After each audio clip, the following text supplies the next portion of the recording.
The Nameless City. When I drew nigh the Nameless City, I knew it was accursed. I was traveling in a parched and terrible valley under the moon, and afar I saw it protruding uncannily above the sands as parts of a corpse may protrude from an ill-made grave. Fear spoke from the age-worn stones of this hoary survivor of the deluge, this great-grandmother of the eldest pyramid, and a viewless aura repelled me and bade me retreat from antique and sinister secrets that no man should see, and no man else had ever dared to see. Remote in the desert of Araby lies the Nameless City, crumbling and inarticulate, its low walls nearly hidden by the sands of uncounted ages. It must have been thus before the first stones of Memphis were laid, and while the bricks of Babylon were yet unbaked. There is no legend so old as to give it a name, or to recall that it was ever alive, but it is told of in whispers around campfires, and muttered about by granddames in the tents of sheiks, so that all the tribes shun it without wholly knowing why. It was of this place that Abdul al-Hazred, the mad poet, dreamed on the night before he sang his unexplainable couplet. That is not dead which can eternal lie, and with strange eons even death may die. I should have known that the Arabs had good reason for shunning the Nameless City, the city told of in strange tales but seen by no living man. Yet I defied them, and went into the untrodden waste with my camel. I alone have seen it, and that is why no other face bears such hideous lines of fear as mine, why no other man shivers so horribly when the night wind rattles the windows. When I came upon it in the ghastly stillness of unending sleep, it looked at me, chilly from the rays of a cold moon amidst the desert's heat. And as I returned its look, I forgot my triumph at finding it, and stopped still with my camel to wait for the dawn. For hours I waited, till the east grew gray and the stars faded, and the gray turned to roseal light edged with gold. I heard a moaning, and saw a storm of sand stirring among the antique stones, though the sky was clear and the vast reaches of the desert still. Then suddenly, above the desert's far rim, came the blazing edge of the sun, seen through the tiny sandstorm which was passing away, and in my fevered state I fancied that from some remote depth there came a crash of musical metal to hail the fiery disk, as Memnon hails it from the banks of the Nile. My ears rang, and my imagination seethed as I led my camel slowly across the sand to that unvocal stone place, that place too old for Egypt and Meroe to remember, that place which I alone of living men had seen. In and out amongst the shapeless foundations of houses and palaces I wandered, finding never a carving or inscription to tell of those men, if men they were, who built the city and dwelt therein so long ago. The antiquity of the spot was unwholesome, and I longed to encounter some sign or device to prove that the city was indeed fashioned by mankind. There were certain proportions and dimensions in the ruins which I did not like. I had with me many tools, and dug much within the walls of the obliterated edifices, but progress was slow, and nothing significant was revealed. When night and the moon returned, I felt a chill wind which brought new fear, so that I did not dare to remain in the city. And as I went outside the antique walls to sleep, a small, sighing sandstorm gathered behind me, blowing over the gray stones, though the moon was bright and most of the desert still. I waked just at dawn from a pageant of horrible dreams, my ears ringing as from some metallic peal. I saw the sun peering redly through the last gusts of a little sandstorm that hovered over the Nameless City, and marked the quietness of the rest of the landscape. Once more I ventured within those brooding ruins that swelled beneath the sand like an ogre under a coverlet, and again dug vainly for relics of the forgotten race. At noon I rested, and in the afternoon I spent much time tracing the walls and the bygone streets, and the outlines of the nearly vanished buildings. I saw that the city had been mighty indeed, and wondered at the sources of its greatness. To myself, I pictured all the splendors of an age so distant that Chaldea could not recall it, and thought of Sarnath the Doomed, that stood in the land of Manar when mankind was young, and of Ib, that was carven of grey stone before mankind existed. All at once, I came upon a place where the bedrock rose stark through the sand and formed a low cliff, and here I saw with joy what seemed to promise further traces of the antediluvian people. Hewn rudely on the face of the cliff were the unmistakable facades of several small, squat rock houses or temples, whose interiors might preserve many secrets of ages too remote for calculation, though sandstorms had long since effaced any carvings which may have been outside. Very low and sand-choked were all of the dark apertures near me, but I cleared one with my spade and crawled through it, carrying a torch to reveal whatever mysteries it might hold. When I was inside, I saw that the cavern was indeed a temple, and beheld plain signs of the race that had lived and worshipped before the desert was a desert. Primitive altars, pillars, and niches, all curiously low, were not absent, and though I saw no sculptures nor frescoes, there were many singular stones clearly shaped into symbols by artificial means. The lowness of the chiseled chamber was very strange, for I could hardly more than kneel upright, but the area was so great that my torch showed only part at a time. I shuddered oddly in some of the far corners, for certain altars and stones suggested forgotten rites of terrible, revolting, and inexplicable nature, and made me wonder what manner of men could have made and frequented such a temple. When I had seen all that the place contained, I crawled out again, avid to find what the other temples might yield. Night had now approached, yet the tangible things I had seen made curiosity stronger than fear, so that I did not flee from the long moon-cast shadows that had daunted me when first I saw the Nameless City. In the twilight, I cleared another aperture, and with a new torch crawled into it, finding more vague stones and symbols, though nothing more definite than the other temple had contained. The room was just as low, but much less broad, ending in a very narrow passage crowded with obscure and cryptical shrines. About these shrines I was prying, when the noise of a wind and of my camel outside broke through the stillness and drew me forth to see what could have frightened the beast. The moon was gleaming vividly over the primeval ruins, lighting a dense cloud of sand that seemed blown by a strong but decreasing wind from some point along the cliff ahead of me. I knew it was this chilly, sandy wind which had disturbed the camel, and was about to lead him to a place of better shelter, when I chanced to glance up, and saw that there was no wind atop the cliff. This astonished me, and made me fearful again, but I immediately recalled the sudden local winds I had seen and heard before at sunrise and sunset, and judged it was a normal thing. I decided that it came from some rock fissure leading to a cave, and watched the troubled sand to trace it to its source, soon perceiving that it came from the black orifice of a temple a long distance south of me, almost out of sight. Against the choking sand cloud I plodded toward this temple, which, as I neared it, loomed larger than the rest, and showed a doorway far less clogged with caked sand. I would have entered, had not the terrific force of the icy wind almost quenched my torch.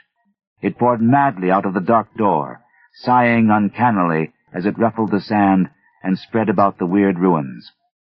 Soon it grew fainter, and the sand grew more and more still, till finally all was at rest again. But a presence seemed stalking among the spectral stones of the city, and when I glanced at the moon, it seemed to quiver as though mirrored in unquiet waters. I was more afraid than I could explain, but not enough to dull my thirst for wonder. So as soon as the wind was quite gone, I crossed into the dark chamber from which it had come. This temple, as I had fancied from the outside, was larger than either of those I had visited before, and was presumably a natural cavern, since it bore winds from some region beyond. Here I could stand quite upright, but saw that the stones and altars were as low as those in the other temples. On the walls and roof I beheld for the first time some traces of the pictorial art of the ancient race, curious curling streaks of paint that had almost faded or crumbled away, and on 2 of the altars I saw, with rising excitement, a maze of well-fashioned curvilinear carvings. As I held my torch aloft, it seemed to me that the shape of the roof was too regular to be natural, and I wondered what the prehistoric cutters of stone had first worked upon. Their engineering skill must have been vast. Then a brighter flare of the fantastic flame showed me that for which I had been seeking, the opening to those remoter abysses whence the sudden wind had blown, and I grew faint when I saw that it was a small and plainly artificial door chiseled in the solid rock. I thrust my torch within, beholding a black tunnel with the roof arching low over a rough flight of very small, numerous, and steeply descending steps. I shall always see those steps in my dreams, for I came to learn what they meant. At the time, I hardly knew whether to call them steps or mere footholds in a precipitous descent. My mind was whirling with mad thoughts, and the words and warnings of Arab prophets seemed to float across the desert from the land that men know to the nameless city that men dare not know. Yet I hesitated only a moment before advancing through the portal and commencing to climb cautiously down the steep passage, feet first, as though on a ladder. It is only in the terrible phantasms of drugs or delirium that any other man can have had such a descent as mine. The narrow passage led infinitely down, like some hideous haunted well, and the torch I held above my head could not light the unknown depths toward which I was crawling. I lost track of the hours and forgot to consult my watch, though I was frightened when I thought of the distance I must be traversing. There were changes of direction and of steepness, and once I came to a long, low, level passage where I had to wriggle feet first along the rocky floor, holding my torch at arm's length beyond my head. The place was not high enough for kneeling. After that were more of the steep steps, and I was still scrambling down interminably when my failing torch died out. I do not think I noticed it at the time, but when I did notice it, I was still holding it high above me as if it were ablaze. I was quite unbalanced with that instinct for the strange and the unknown which has made me a wanderer upon earth and a haunter of far, ancient, and forbidding places. In the darkness, there flashed before my mind fragments of my cherished treasury of demoniac lore, sentences from Al-Hazred, the mad Arab, paragraphs from the apocryphal nightmares of Damascius, and infamous lines from the delirious Image du Monde of Gautier de Metz. I repeated queer extracts, and muttered of Afrasiab and the demons that floated with him down the Oxus, later chanting over and over again a phrase from one of Lord Dunsany's tales, the unreverberate blackness of the abyss. Once, when the descent grew amazingly steep, I recited something in sing-song from Thomas Moore, until I feared to recite more. A reservoir of darkness, black as witches' cauldrons are, when filled with moon drugs in the eclipse distilled. Leaning to look if foot might pass down through that chasm, I saw beneath, as far as vision could explore, the jetty sides as smooth as glass, looking as if just varnished o'er with that dark pitch the sea of death throws out upon its slimy shore. Time had quite ceased to exist when my feet again felt a level floor, and I found myself in a place slightly higher than the rooms in the 2 smaller temples, now so incalculably far above my head. I could not quite stand, but could kneel upright, and in the dark I shuffled and crept hither and thither at random. I soon knew that I was in a narrow passage, whose walls were lined with cases of wood, having glass fronts. As in that Paleozoic and abysmal place, I felt of such things as polished wood and glass. I shuddered at the possible implications. The cases were apparently ranged along each side of the passage at regular intervals, and were oblong and horizontal, hideously like coffins in shape and size. When I tried to move 2 or 3 for further examination, I found they were firmly fastened. I saw that the passage was a long one, so floundered ahead rapidly in a creeping run that would have seemed horrible had any eye watched me in the blackness, crossing from side to side occasionally to feel of my surroundings and be sure the walls and rows of cases still stretched on. Man is so used to thinking visually that I almost forgot the darkness and pictured the endless corridor of wood and glass in its low-studded monotony as though I saw it. And then, in a moment of indescribable emotion, I did see it. Just when my fancy merged into real sight, I cannot tell, but there came a gradual glow ahead, and all at once I knew that I saw the dim outlines of the corridor and the cases, revealed by some unknown subterranean phosphorescence. For a little while, all was exactly as I had imagined it, since the glow was very faint. But as I mechanically kept on stumbling ahead into the stronger light, I realized that my fancy had been but feeble. This hall was no relic of crudity like the temples in the city above, but a monument of the most magnificent and exotic art. Rich, vivid, and daringly fantastic designs and pictures formed a continuous scheme of mural painting whose lines and colors were beyond description. The cases were of a strange golden wood, with fronts of exquisite glass, and contained the mummified forms of creatures outreaching in grotesqueness the most chaotic dreams of man. To convey any idea of these monstrosities is impossible. They were of the reptile kind, with body lines suggesting sometimes the crocodile, sometimes the seal, but more often nothing of which either the naturalist or the paleontologist ever heard. In size, they approximated a small man, and their forelegs bore delicate and evidently flexible feet, curiously like human hands and fingers. But strangest of all were their heads, which presented a contour violating all known biological principles. To nothing can such things be well compared. In one flash, I thought of comparisons as varied as the cat, the bulldog, the mythic satyr, and the human being. Not Jove himself had so colossal and protuberant a forehead, yet the horns, and the noselessness, and the alligator-like jaw placed the things outside all established categories. I debated for a time on the reality of the mummies, half suspecting they were artificial idols, but soon decided they were indeed some Paleologian species which had lived when the Nameless City was alive.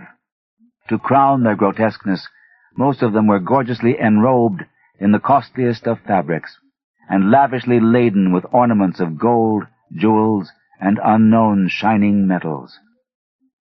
The importance of these crawling creatures must have been vast, for they held first place among the wild designs on the frescoed walls and ceiling. With matchless skill had the artist drawn them in a world of their own, wherein they had cities and gardens fashioned to suit their dimensions.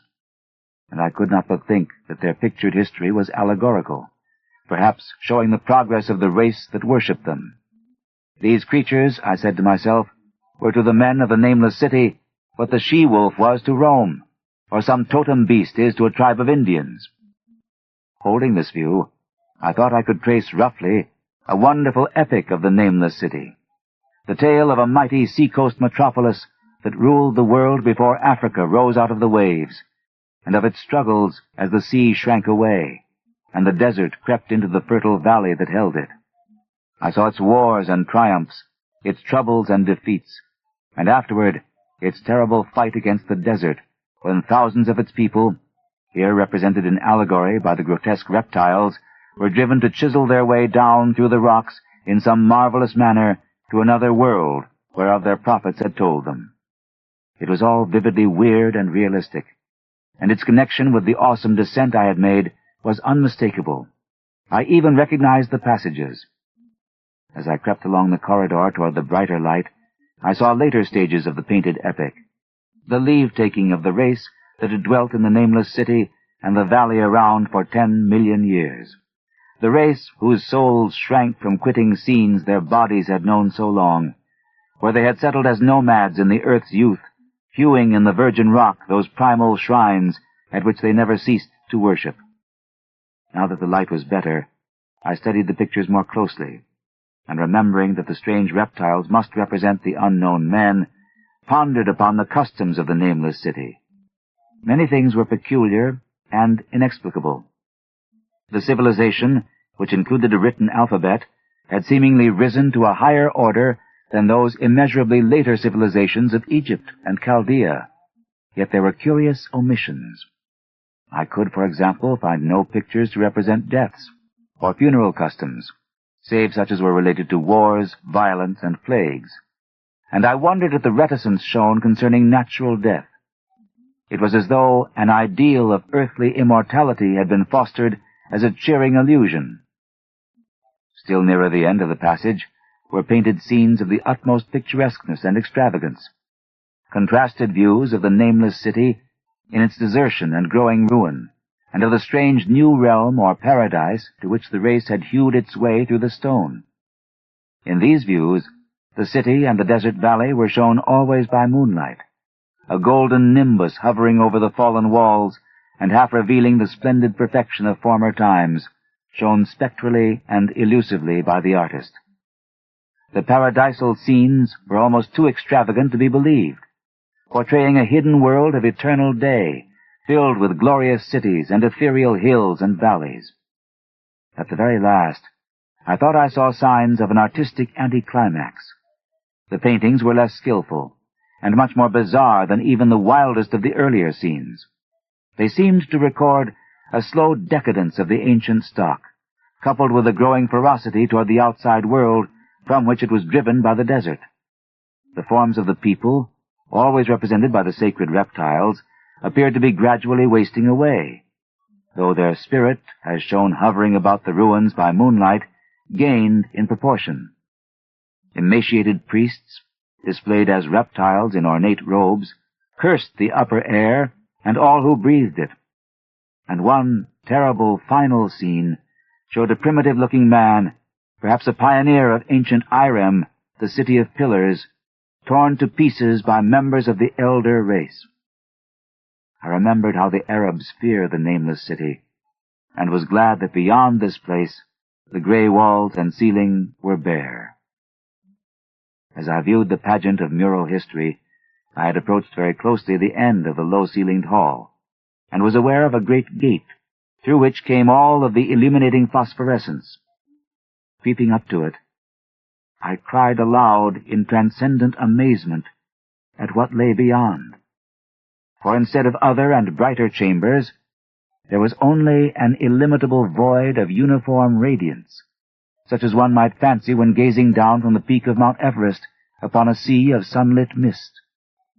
Behind me was a passage so cramped that I could not stand upright in it. Before me was an infinity of subterranean effulgence. Reaching down from the passage into the abyss was the head of a steep flight of steps, small, numerous steps like those of the black passages I had traversed. But after a few feet, the glowing vapors concealed everything. Swung back open against the left-hand wall of the passage was a massive door of brass, incredibly thick and decorated with fantastic bas-reliefs, which could, if closed, shut the whole inner world of light away from the vaults and passages of rock. I looked at the steps, and for the nonce dared not try them. I touched the open brass door, and could not move it. Then I sank prone to the stone floor, my mind aflame with prodigious reflections which not even a death-like exhaustion could banish. As I lay still with closed eyes, free to ponder, many things I had lightly noted in the frescoes came back to me with new and terrible significance. Scenes representing the Nameless City in its heyday, the vegetation of the valley around it, and the distant lands with which its merchants traded. The allegory of the crawling creatures puzzled me by its universal prominence, and I wondered that it should be so closely followed in a pictured history of such importance. In the frescoes, the Nameless City had been shown in proportions fitted to the reptiles. I wondered what its real proportions and magnificence had been, and reflected a moment on certain oddities I had noticed in the ruins. I thought curiously of the lowness of the primal temples and of the underground corridor, which were doubtless hewn thus out of deference to the reptile deities there honored, though it perforce reduced the worshippers to crawling. Perhaps the very rites had involved the crawling in imitation of the creatures. No religious theory, however, could easily explain why the level passage in that awesome descent should be as low as the temples, or lower, since one could not even kneel in it. As I thought of the crawling creatures, whose hideous, mummified forms were so close to me, I felt a new throb of fear. Mental associations are curious, and I shrank from the idea that, except for the poor primitive man torn to pieces in the last painting, mine was the only human form amidst the many relics and symbols of primordial life. But as always in my strange and roving existence, wonder soon drove out fear, for the luminous abyss and what it might contain presented a problem worthy of the greatest explorer. That a weird world of mystery lay far down that flight of peculiarly small steps I could not doubt, and I hoped to find there those human memorials which the painted corridor had failed to give. The frescoes had pictured unbelievable cities, hills, and valleys in this lower realm, and my fancy dwelt on the rich and colossal ruins that awaited me. My fears, indeed, concerned the past rather than the future. Not even the physical horror of my position in that cramped corridor of dead reptiles and antediluvian frescoes, miles below the world I knew, and faced by another world of eerie light and mist, could match the lethal dread I felt at the abysmal antiquity of the scene and its soul. An ancientness so vast that measurement is feeble seemed to leer down from the primal stones and rock-hewn temples in that nameless city, while the very latest of the astounding maps in the frescoes showed oceans and continents that man has forgotten, with only here and there some vaguely familiar outline. Of what could have happened in the geological eons since the paintings ceased, and the death-hating race resentfully succumbed to decay, no man might say. Life had once teemed in these caverns, and in the luminous realm beyond. Now I was alone with vivid relics, and I trembled to think of the countless ages through which these relics had kept a silent and deserted vigil. Suddenly, there came another burst of that acute fear which had intermittently seized me ever since I first saw the terrible valley and the nameless city under a cold moon, and despite my exhaustion, I found myself starting frantically to a sitting posture and gazing back along the black corridor toward the tunnels that rose to the outer world. My sensations were much like those which had made me shun the nameless city at night, and were as inexplicable as they were poignant. In another moment, however, I received a still greater shock in the form of a definite sound, the first which had broken the utter silence of these tomb-like depths. It was a deep, low moaning, as of a distant throng of condemned spirits, and came from the direction in which I was staring. Its volume rapidly grew, till soon it reverberated frightfully through the low passage, and at the same time I became conscious of an increasing draught of cold air, likewise flowing from the tunnels and the city above.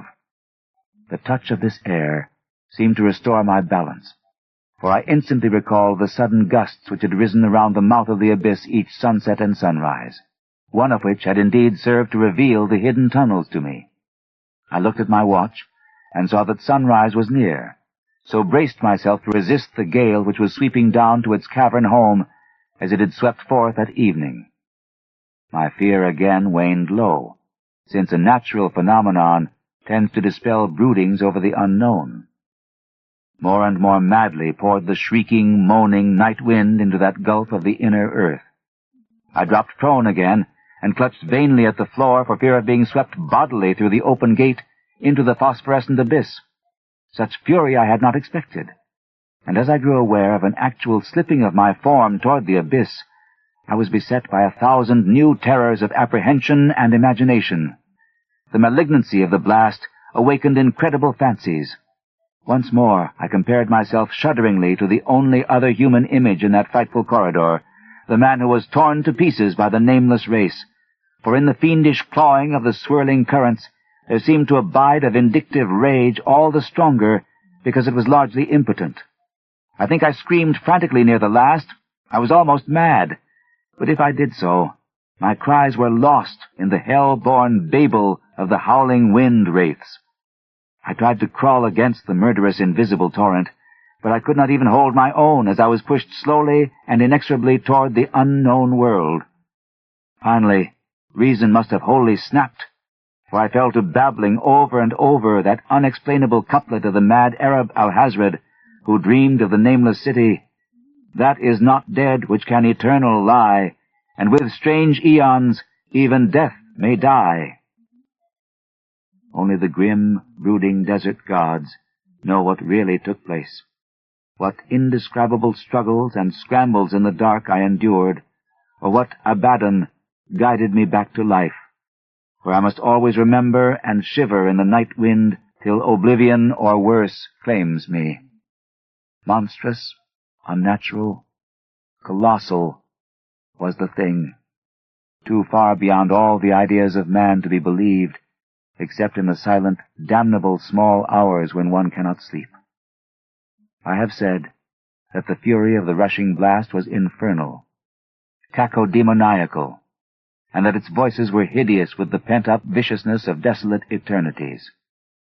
Presently those voices, while still chaotic before me, seemed to my beating brain to take articulate form behind me, and down there, in the grave of unnumbered eon-dead antiquities, leagues below the dawn-lit world of men, I heard the ghastly cursing and snarling of strange-tongued fiends. Turning, I saw outlined against the luminous ether of the abyss what could not be seen against the dusk of the corridor, a nightmare horde of rushing devils, hate-distorted, grotesquely panoplied, half-transparent, devils of a race no man might mistake, the crawling reptiles of the nameless city. And as the wind died away, I was plunged into the ghoul-peopled blackness of earth's bowels, for behind the last of the creatures, the great brazen door clanged shut with a deafening peal of metallic music, whose reverberations swelled out to the distant world to hail the rising sun, as Memnon hails it from the banks of the Nile.